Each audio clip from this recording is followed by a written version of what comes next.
होती है ना। आकाश मार्ग में खड़े हुए देवता लोग देखते हैं कि हम भी जाकर के भगवान की कथा को श्रवण करें, लेकिन उन्हें ये सौभाग्य प्राप्त होता नहीं है। ये सौभाग्य हमें और आपके संसार के प्राणी मात्र को होता है।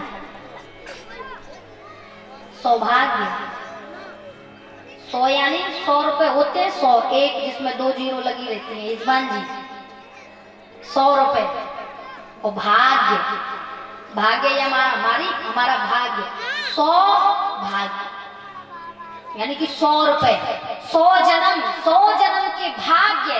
जब जन्म जन्मांतर के पुण्यों का उदय होता है, जब हमारे सौभाग्य जागते हैं, तब हमें जाकर के भगवान की कथा श्रवण करने को प्राप्त होती है। ये है सौभाग्य। हर एक व्यक्ति को ये कथा श्रवण करने को नहीं मिलती।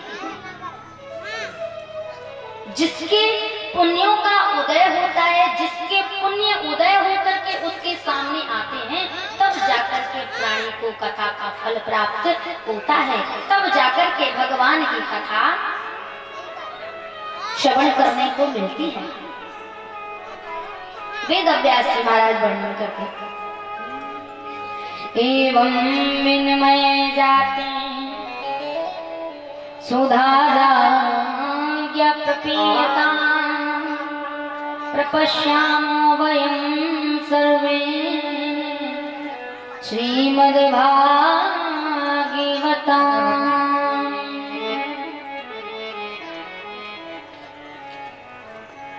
देवताओं से सुखदेव जी महाराज ने ही कहा, एवं विनिमय जाते सुधाराज्ञा प्रपीयताम् प्रपश्यामो वयं सर्वे श्रीमद्भागवतामृत। श्रीमद्भागवत क्या है? श्रीमद्भागवतामृत, श्रीमद्भागवत अमृत है। जो व्यक्ति श्रीमद्भागवत महापुराण की कथा को श्रवण करता है, उसे ये 3 बातें कभी परेशान नहीं करती हैं। बोले ये 3 बातें क्या? जो श्रीमद् भागवत को करवाता है, जो श्रीमद् भागवत को करता है, जो श्रीमद् भागवत को श्रवण करता है, उसको ये 3 बातें जीवन में कभी नहीं सताती हैं। और जो श्रीमद् भागवत कथा की शरण प्राप्त कर लेता है, जो इस कथा की शरण में आ जाता है, उसे ये 3 बातें कभी परेशान नहीं करती। बोले क्या है? पहली है दारिद्र दुख विनाशिनी। दारिद्र दुख विनाशिनी, दारिद्र यानी गरीबी। जो भागवत जी की शरण में आ जाता है, उसे गरीबी कभी नहीं सताती, चाहे व्यक्ति कितना भी गरीब क्यों ना हो। जैसे कि कोई पिता है, उसके पास 4 बेटियां हैं, चारों बराबर की हैं। अब उस पिता को, उस माँ को अपनी बेटियों के पीले हाथ करने हैं। और उस घर की स्थिति क्या कह रही है? उस घर की स्थिति कह रही है कि उसके पास एक टाइम का भोजन करने के लिए उसके घर में दाल नहीं, चावल नहीं, आटा नहीं। 4 बेटियां बराबर की हैं। उस पिता के हृदय से पूछो, उस माँ से पूछो कि उनके हृदय पर क्या बीतती है। रात दिन नींद नहीं आती, चिंता खाए जा रही है। चिंता मनुष्य की जीव की चिता बना देती है। चिंता वो चीज है, होना वही है जो किस्मत में है। चिंता करने से क्या वो बदल जाता है? चिंता करने से क्या हमारी स्थितियां, परिस्थितियां दूर हो जाती हैं? होता वही है जो उसे करना होता है। हमारी चिंता करने से और ना करने से कोई फर्क नहीं पड़ता है। क्या किसी की चिंता करने से उसकी परिस्थितियां, उसका दुख कम हो गया? किसी का नहीं। चिंता व्यर्थ है, चिंता नहीं करना चाहिए। परिस्थिति है वो तो है ही, वो तो चल ही रही है। हमारे सुख और दुख से परिस्थिति का कोई लेन देन नहीं है। सुख और दुख का लेन देन यदि यदि किसी से है तो वो कर्म से है। सुख दुख कर्म के प्रभाव से आते हैं, चिंता से नहीं। जीव को, मनुष्य को जीवन में कभी चिंता नहीं करना चाहिए। चिंता शरीर में घुन लगा देती है, जैसे कि गेहूं में घुन लग जाता है, और जब वो घुन लगता है तो गेहूं को भुना देता है, उसमें फिर वो ताकत नहीं रहती। भुने हुए गेहूं का आटा बनता है, तो क्या वो खाने के योग्य रहता है? ठीक उसी प्रकार जीवन में यदि चिंता लग जाती है तो वो चिंता रूपी घुन हमारे शरीर को घुना देता है, तमाम प्रकार की बीमारियां प्रकट कर देता है। जो 100 साल जीते हैं ना, तो वो चिंता के सताए हुए 50 साल पर ही विदा हो जाते हैं। चिंता नहीं करना चाहिए। जिस व्यक्ति के घर की परिस्थिति इतनी गरीब हो, एक समय का भी भोजन करने के लिए आटा ना हो, गरीबी तो क्या क्या दिन नहीं दिखाती है व्यक्ति को। ऐसी परिस्थितियां होती हैं, हमने देखा है। 2 भाई में एक भाई बड़ा पैसे वाला है, दूसरा भाई बड़ा गरीब है। उसके पास अच्छा घर नहीं है, अच्छे कपड़े नहीं है। तो जब बड़ा भाई होता है ना, वो बड़े ठाट बाट में रहता है, क्योंकि उसके पास पैसा है, धन है, प्रॉपर्टी है। अब छोटे भाई के पास कुछ भी नहीं है, गरीब है, तो बड़ा भाई उसके साथ कैसा दुर्व्यवहार करता है। बड़े भाई के घर में शादी होती है तो छोटे भाई को बुलाता नहीं है। क्यों?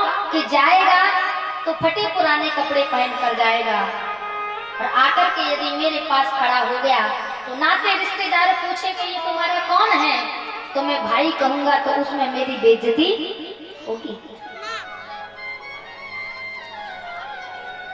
इस बेइज्जती के कारण बड़ा भाई अपने छोटे भाई को नहीं बुलाता है। इसमें किसका दोष है? जिस माँ ने उन दोनों बालकों को जन्म दिया, उस माँ का दोष है। क्या दोनों का रक्त अलग है? दोनों का रक्त एक ही है, दोनों की माँ एक ही है। गरीब दोष किसका है? गरीबी का है, क्योंकि उसके पास ज्यादा पैसा है, उसके पास कम पैसा है। क्या ऐसा व्यवहार करना चाहिए? क्या ऐसा समर्पण भाई भाई के प्रति होना चाहिए? भाई का स्थान, भाई का बड़ा भाई जो होता है, छोटे भाई का स्थान भाई के किस अंग में होता है? हर एक व्यक्ति का, जैसे कि माँ सबसे ज्यादा प्रेम करती है बेटे को, तो उसको अपनी गोद में लेटा लेती है, गोद में लेटा करके उसको लाड लड़ाती है। बड़ा भाई है, छोटे भाई का स्थान बड़े भाई के किस अंग में होता है? पिता जो होता है, पुत्र का स्थान पिता के किस अंग में होता है?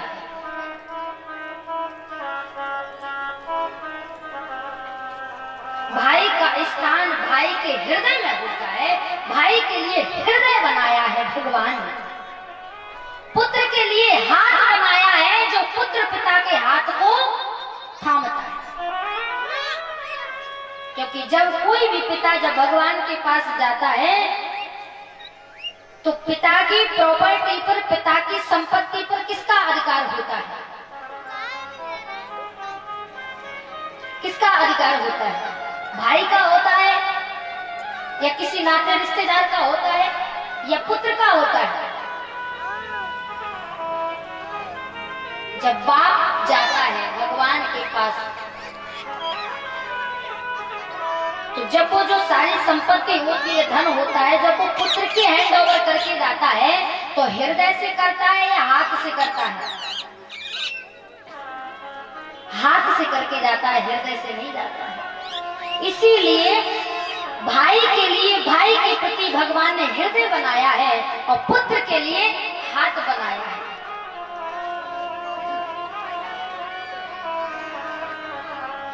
ऐसी परिस्थिति जिसकी हो, जो व्यक्ति इतना गरीब हो, उसे भागवत जी की शरण में आ जाना चाहिए। दारिद्र दुख विनाशिनी श्रीमद् भागवत महापुराण में यदि गरीब व्यक्ति आ जाता है तो उसकी गरीबी का हरण भगवान कर लेते हैं। ये है गरीब। जिस व्यक्ति के पास पैसा नहीं है ना, जिसके पास धन नहीं है, उसकी कोई इज्जत नहीं करता है। संतों ने लिखा, बिन पैसा के समाज में नहीं मान हो। ध्यान से सुनना, बिन पैसा के नई समाज में मान हो तो मान सम्मान एक ही बात है। मान सम्मान। अच्छा, कोई गरीब व्यक्ति है अभी आ जाए तो क्या हम उसका मान सम्मान करेंगे? कोई भिखारी आ जाए, भिखारी आ जाए तो क्या उसको मंच पे स्थान दोगे? कोई नहीं देगा, क्योंकि वो भिखारी है, क्योंकि वो गरीब है बेचारा, उसमें उसका दोष नहीं है। भगवान ने उसको पद ही ऐसा दिया है, कर्म के प्रभाव से उसको ये कर्म मिला है, कर्म के प्रभाव से उसको ये पदवी मिली है।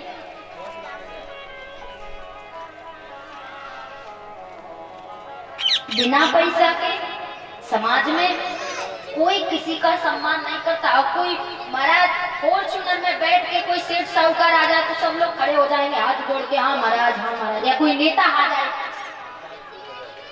सत्य बात है, बुरी लगती है, लेकिन मैं सत्य बोलती हूँ इसलिए ज्यादा कड़वी लगती है। सत्य बोलने में चूकती नहीं हूँ कहीं से भी। कोई बुलाए अथवा ना बुलाए, मुझे इससे कोई मतलब नहीं लगता है।